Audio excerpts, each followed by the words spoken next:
Friends, Tollywood most bachelor హీరోల్లో ఒకరైన అల్లు శిరీష్ తన bachelor life కి స్వస్తి పలుకుతూ మార్చి 6న పెళ్లిపీట లెక్కబోతున్నాడు.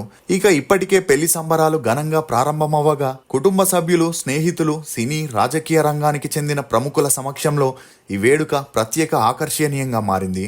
ఇక అలా మార్చి 2న నిర్వహించిన ప్రీ వెడ్డింగ్ రిసెప్షన్ కి హైదరాబాద్లోని అల్లు స్టూడియోలో గ్రాండ్గా ఏర్పాటు చేయగా ఈ ఈవెంట్కి దాదాపుగా మెగా కుటుంబ సభ్యులందరూ హాజరవ్వగా రామ్ చరణ్, సురేఖ కొనిదల, సుష్మిత, నాగబాబు, సాయిధరం తేజ్, వైష్ణవ్ తేజ్తో పాటు నందమూరి బాలకృష్ణ, మోహన్ బాబు, రాజేంద్ర ప్రసాద్ లాంటి సెలబ్రిటీలు హాజరై ఈ కొత్త జంటకి విషెస్ ని తెలియజేయడంతో ఈ న్యూస్ అన్ని చోట్ల వైరల్ అవుతుంది. అసలు అల్లు శిరీష్ పెళ్లి చేసుకున్న ఆ అమ్మాయి ఎవరు? అల్లు శిరీష్ నటుడిగా ఎందుకు సక్సెస్ కాలేకపోయాడు? అల్లు శిరీష్ ని ప్రేమ పేరుతో మోసం చేసిన ఆ హీరోయిన్ ఎవరు? అల్లు శిరీష్ బలవన్మరణానికి ఎందుకు పాల్పడ్డాడు అనే నమ్మలేని నిజాల్ని ఈ వీడియోలో చెప్పడానికి నేను ప్రయత్నిస్తాను. మీరు మాత్రం ఈ వీడియోని పూర్తిగా చూడండి. సొంత బిజినెస్ అనేది ప్రతి ఒక్కరి కల. ఆ కళని నెరవేర్చడానికి బేబర్ టీ వారు బేబర్ కేఫే ఫ్రాంచైజీని కేవలం 99,999 రూపాయలకే అందజేస్తున్నారు. దీనిలో ప్రత్యేకం ఏంటంటే తందూరి చాయ్. సౌత్ ఇండియాలోనే ఫస్ట్ తందూరి చాయ్ ఫ్రాంచైజీగా వచ్చిన ఈ బేబర్ కేఫ్ 99,999 రూపాయలకే container, kitchen setup, tandoori setup, tea powder మరియు మట్కా టీ కప్పులు లాంటివి ఎన్నో అందిస్తున్నారు. సింపుల్ గా చెప్పాలంటే రూపాయి తక్కువ ₹1,00,000 నేరుగా మీ కేఫ్ ఓపెనింగ్ కి వెళ్ళొచ్చు. ఇంకెందుకు ఆలస్యం? మరిన్ని డీటెయిల్స్ కోసం స్క్రీన్ మీద కనిపించే నెంబర్ ని కాంటాక్ట్ అవ్వండి. అల్లు శిరీష్ అలియాస్ శిరీష్. ఇతను 1987 మే 30న తమిళనాడులోని చెన్నైలో అల్లు ఫ్యామిలీలో జన్మించాడు. తండ్రి అల్లు అరవింద్, తల్లి నిర్మల. ఇతనికి వెంకటేష్, రాజేష్, అర్జున్ అనే 3 అన్నయ్యలు కూడా ఉన్నారు. ఇక అలా శిరీష్ పుట్టక ముందు 3 అబ్బాయిలు చాలనుకొని నిర్మల గారు ఫ్యామిలీ ప్లానింగ్ ఆపరేషన్ చేయించుకున్నారు. అయితే రాజేష్కి 5 ఏళ్లున్నప్పుడు ఒక కార్ యాక్సిడెంట్ అయి స్పాట్లోనే మరణించడంతో అల్లు అరవింద్, నిర్మల గారు మానసికంగా కృంగిపోయి డిప్రెషన్లోకి వెళ్ళగా నెలల తరబడి రూమ్లోనే ఒంటరిగా ఉంటూ వచ్చారు. ఇక సంవత్సరమైన కొడుకుని మర్చిపోలేక మళ్ళీ తన కొడుకుని కనాలని డిసైడ్ అయి ఇదే విషయం తన భర్త అరవింద్ గారికి చెప్పగా వారిద్దరూ డాక్టర్ని కన్సల్ట్ అయ్యారు. ఇక అలా చెక్ చేసిన డాక్టర్లు అప్పటికే పిల్లలు పుట్టకుండా ఆపరేషన్ చేయించుకోవడంతో కష్టమని, ఒకవేళ రివర్స్ ఆపరేషన్ చేయించుకున్న 2% మాత్రమే ఛాన్స్ ఉంటుందని కన్ఫామ్గా చెప్పలేమని చెప్పిన నిర్మల గారు మాత్రం నమ్మకంతో రివర్స్ ఆపరేషన్ చేయించుకొని 3 ఏళ్లు ట్రై చేయగా శిరీష్ జన్మించడంతో నిర్మల గారు అప్పటి నుండి కోలుకొని శిరీష్లోనే తన పెద్ద కొడుకు రాజేష్ని చూసుకుంటూ అతన్ని గారాబంగా పెంచారు. ఇక ఈ గారాబం వల్లే శిరీష్ చిన్నప్పటి నుండి మొండిగా, కోపిష్టిగా తయారయ్యాడు. ఇదిలా ఉంటే శిరీష్ తన స్కూలింగ్ని చెన్నైలోని పద్మశేషాద్రి బాలభవన్లో చదివాడు. చదువుల్లో చురుగ్గా ఉన్న శిరీష్ చిన్నప్పటి నుండి తన మామ చిరంజీవి గారిలాగే హీరో అవ్వాలనుకున్నారు. ఇక అలా చిన్నప్పటి నుండి ఫుడీ అయిన శిరీష్ బాగా లావుగా ఉండడంతో అల్లు అరవింద్ గారు తన కొడుకు టాలెంట్ని చూసి అతన్ని ప్రొడ్యూసర్ని చేయాలనుకున్నారు. కానీ శిరీష్కి యాక్టింగ్ పైన ఇంట్రెస్ట్ ఉండడంతో శిరీష్ ఆశని కాదనలేక అల్లు అరవింద్ గారు చిరంజీవి గారు యాక్ట్ చేసిన ప్రతిబంధ్ అనే హిందీ మూవీలో శిరీష్తో చైల్డ్ ఆర్టిస్ట్గా యాక్ట్ చేయించడం ద్వారా అరంగేట్రం చేయగా ఆ తర్వాత మాయాబజార్ అనే తమిళ మూవీలో యాక్ట్ చేస్తూ మంచి గుర్తింపు పొందడంతో తనకి యాక్టింగ్ పై ఇంట్రెస్ట్ పెరుగుతూ వచ్చింది. కానీ యాక్టింగ్ వల్ల తన చదువుని పక్కన పెట్టేస్తున్నాడని గమనించిన అల్లు అరవింద్ గారు శిరీష్తో యాక్టింగ్కి ఫుల్ స్టాప్ పెట్టించడంతో శిరీష్ తన చదువుల్ని కంటిన్యూ చేశాడు. ఇదిలా ఉంటే శిరీష్ తన మాస్ కమ్యూనికేషన్ని ముంబైలోని ఆర్డి నేషనల్ కాలేజీలో చదవగా అప్పటికే యూట్యూబ్ ఇండియాలో లాంచ్ అవ్వడం, తమ గీతా ఆర్ట్స్ బ్యానర్పై అకౌంట్స్ని క్రియేట్ చేసి మూవీస్కి సంబంధించిన వీడియోస్ని అప్లోడ్ చేస్తూ ఆ ఛానల్స్లో పోస్ట్ చేయగా ఆ వీడియోస్కి మంచి రీచ్ రావడంతో కొడుకు తెలివితేటలకి ఫిదా అయిన అల్లు అరవింద్ గారు గజనీ మూవీలో కో ప్రొడ్యూసర్గా ఇంట్రడ్యూస్ చేయగా ప్రొడ్యూసర్ కంటే హీరో అవ్వాలనే ఇంట్రెస్ట్ ఉన్న శిరీష్ తన తల్లి నిర్ణయంతో ఆక్రోశానికి గురై ఇల్లు వదిలి బాంబేకెళ్ళి కొన్నాళ్ళు అక్కడే పని చేసుకుంటున్న క్రమంలో తనకి ఒక మోడల్తో మంచి పరిచయం పెరిగి ఆ పరిచయం కాస్త నిదానంగా సన్నిహిత్యంగా మారి వీరిద్దరూ ఒకే ఇంట్లో ఉంటూ సహజీవనం చేయడం మొదలెట్టారు. అలా 2 సంవత్సరాలు ఆ అమ్మాయితో క్లోజ్గా ఉంటూ తనని పెళ్లి చేసుకోవాలనుకున్నాడు.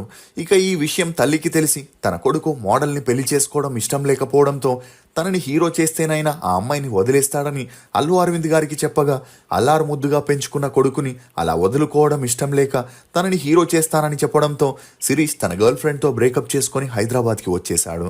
ఇక అలా 92 కిలోలున్న శిరీష్కి హీరో అవ్వాలనే ఆశున్న జిమ్ చేసేందుకు బద్ధకంగా ఉండడంతో అరవింద్ గారికి ఏం చేయాలో తెలియని పరిస్థితుల్లో పడ్డారు. ఈ క్రమంలోనే నాగార్జున ప్రొడ్యూసర్గా, రాధామోహన్ డైరెక్షన్లో నాగ చైతన్యని హీరోగా పెట్టి గౌరవం అనే మూవీని చేయాలని డిసైడ్ అయ్యారు. కానీ కొన్ని కారణాల వల్ల ఆ మూవీ పట్టాలెక్కకపోవడంతో ప్రకాష్ రాజ్కి గౌరవం స్టోరీ బాగా నచ్చి ఆ మూవీని తనే ప్రొడ్యూస్ చేయాలని డిసైడ్ అయి హీరో కోసం వెతికేటప్పుడు అల్లు అరవింద్ గారు తన చిన్న కొడుకైన శిరీష్ ని హీరోగా లాంచ్ చేస్తున్నారని తెలిసి ప్రకాష్ రాజ్ అరవింద్ గారికి స్టోరీ చెప్పగా తనకి ఆ స్టోరీ బాగా నచ్చడంతో తన కొడుకు లాంచింగ్ కి ఇదే పర్ఫెక్ట్ మూవీ అని గ్రీన్ సిగ్నల్ ఇచ్చారు. ఇక అలా హీరోయిన్ల కోసం 10 మందికి పైగా చూసిన ఎవరూ సెట్ అవ్వకపోవడంతో ముంబై మోడల్ కమ్ హీరోయిన్ అయిన యామీ గౌతమ్ ని శిరీష్ రికమెండ్ చేయగా అందుకు డైరెక్టర్ ఒప్పుకొని ఆ మూవీ షూటింగ్ ని స్టార్ట్ చేశారు. అలా గౌరవం మూవీని తెలుగు తమిళ భాషల్లో షూటింగ్ ని కంప్లీట్ చేసుకొని 2013లో రిలీజ్ చేయగా ఈ మూవీ ఓకే టాక్ తెచ్చుకుంది. ఇక అలా మొదటి మూవీలోనే తన కొడుకు యాక్టింగ్ కి మంచి ఆదరణ రావడంతో అరవింద్ గారు నెక్స్ట్ మూవీని డైరెక్టర్ మారుతితో కొత్త జంట అని చేయగా ఆ మూవీ రిలీజ్ అయి ఫ్లాప్ అయింది. అయినా కూడా అల్లు అరవింద్ గారు అల్లు శిరీష్ ని సక్సెస్ఫుల్ హీరోని చేయాలని పరశురామ్ డైరెక్షన్లో శ్రీరస్తు శుభమస్తు అని చేయగా ఆ మూవీ రిలీజ్ అయి ఫ్లాప్ అయింది. ఇక ఆ మధ్యలో మలయాళంలో మోహన్ బాబు హీరోగా శిరీష్ సెకండ్ హీరోగా 1971 అనే మూవీ చేస్తూ మరోవైపు ఒక క్షణం అని చేయగా ఆ 2 మూవీస్ రిలీజ్ అయి ఓకే టాక్ తెచ్చుకున్నాయి. ఇక అలా తను ఎంత ఎఫర్ట్స్ పెట్టినా తన అన్న అల్లు అర్జున్ లాగా సక్సెస్ కాలేకపోవడంతో మానసికంగా కృంగిపోయిన శిరీష్ ఎటూ వెళ్లకుండా ఇంట్లోనే ఉంటూ పట్టువదలని విక్రమార్కుళ్ళ ఏబిసిడి, ఊర్వశివో రాక్షసివో, బడి అనే మూవీస్ ని చేసినా ఎలాంటి ప్రయోజనం లేకుండా పోయింది. ఈ క్రమంలోనే ఊర్వశివో రాక్షసివో సినిమా చేసేటప్పుడు హీరోయిన్ అను ఇమాన్యుయల్ తో మంచి పరిచయం పెరిగి ఆ పరిచయం కాస్త సన్నిహిత్యంగా మారి వీరిద్దరూ డేట్ చేయడం మొదలెట్టారు. అలా వీరిద్దరూ చట్టాపట్టాలేసుకుంటూ పబ్స్ పార్టీస్ అని తిరుగుతూ మీడియా కంటపడడంతో వీరిద్దరూ సీరియస్ రిలేషన్లో ఉన్నారని, త్వరలోనే పెళ్లి కూడా చేసుకోబోతున్నారనే వార్తలు బయటికి వచ్చాయి. కానీ శిరీష్ తన కెరియర్లో సక్సెస్ అవ్వకుండా ఎట్టి పరిస్థితుల్లోనూ పెళ్లి చేసుకోకూడదని డిసైడ్ అయి ఆ అమ్మాయితో బ్రేకప్ చేసుకొని తన కెరియర్ వైపు దృష్టి సారించాడు. ఇక మరోవైపు శిరీష్ తల్లికి మాత్రం తన చిన్న కొడుకు పెళ్లి చూడాలని, తనకి కూడా ఒక ఫ్యామిలీని ఏర్పరచాలని డిసైడ్ అయింది. ఇక ఇదిలా ఉంటే లావణ్య త్రిపాఠి, వరుణ్ తేజ్ పెళ్లి సందర్భంగా నితిన్ అతని భార్య శాలిని ఒక పార్టీని అరేంజ్ చేసి అందుకు తన క్లోజ్ ఫ్రెండ్స్ ని ఇన్వైట్ చేయగా అందులో నైనికారెడ్డి రావడంతో అప్పటికే స్నేహారెడ్డి కూడా ఆమె క్లోజ్ ఫ్రెండ్ అయి ఉండగా శాలిని మరియు స్నేహారెడ్డి శిరీష్ కి నైనికారెడ్డిని పరిచయం చేశారు. ఇదిలా ఉంటే అల్లు శిరీష్ వదినైన స్నేహారెడ్డి ఇప్పటికే వేరియస్ బిజినెస్ లని చేస్తున్నప్పటికీ తనకి ఫ్యాషన్ డిజైనింగ్ పై ఇంట్రెస్ట్ ఉన్న కారణంగా డిజైనర్ బిజినెస్ ని స్టార్ట్ చేయాలనుకునింది. ఇక ఈ క్రమంలోనే తన ఫ్యామిలీ ఫ్రెండ్ మరియు తనకి మంచి స్నేహితురాలిగా ఉన్న నైనిక అప్పటికే ఫ్యాషన్ డిజైనింగ్ కోర్సుని పూర్తి చేసి ఉండడంతో వారిద్దరూ ద లూమ్ అనే బ్రాండ్ క్లోత్స్ బిజినెస్ ని స్టార్ట్ చేయగా ఈ బిజినెస్ విషయంలో నైనిక తరచూ అల్లు శిరీష్ ఇంటికి వెళ్లడం, అలా వీరిద్దరికి మంచి పరిచయం ఏర్పడింది. ఇక నైనిక హైదరాబాద్ లోనే పుట్టి పెరగగా ఈమె తండ్రి కన్స్ట్రక్షన్ బిజినెస్, రియల్ ఎస్టేట్ మరియు వేరియస్ బిజినెస్ ల ద్వారా 2000 కోట్లకి పైగా సంపాదించుండడంతో నైనికకి ఏ లోటు లేకుండా చూసుకుంటూ తనకి నచ్చినట్లు ఫారెన్ లో స్టడీని కంప్లీట్ చేపించి అల్లు స్నేహారెడ్డితో కలిసి బిజినెస్ ని స్టార్ట్ చేపించారు. ఇక ఇదిలా ఉంటే నైనిక అందం, మంచితనం, ఆమె మాట తీరు, కుటుంబంతో సర్దుకపోయే లక్షణాలు బాగా ఉండడంతో అల్లు శిరీష్ కి తననిచ్చి పెళ్లి చేస్తే బాగుంటుందని స్నేహారెడ్డి ఆలోచించి తరచూ వీరిద్దరిని పార్టీస్, ఫంక్షన్స్ అని తమ ఇంటికి పిలవడం, అలా వీరిద్దరికి మాట్లాడుకునేందుకు స్పేస్ ఇవ్వడంతో పెళ్లే వద్దనుకున్న అల్లు శిరీష్ కి నైనిక స్వభావం బాగా నచ్చి ఆమెతో ప్రేమలో పడ్డాడు. ఇక నైనికకి కూడా అల్లు శిరీష్ సాఫ్ట్ నేచర్ బాగా నచ్చడంతో అప్పటి నుండి వీరిద్దరూ ఫోన్ కాల్స్, చాటింగ్స్, మీటింగ్స్ అని 2 సంవత్సరాల నుండి డేట్ చేస్తూ క్లోజ్ గా ఉన్నప్పటికీ మీడియాలో మాత్రం ఈ విషయం బయటికి రాకుండా అల్లు శిరీష్ మెయింటైన్ చేశాడు.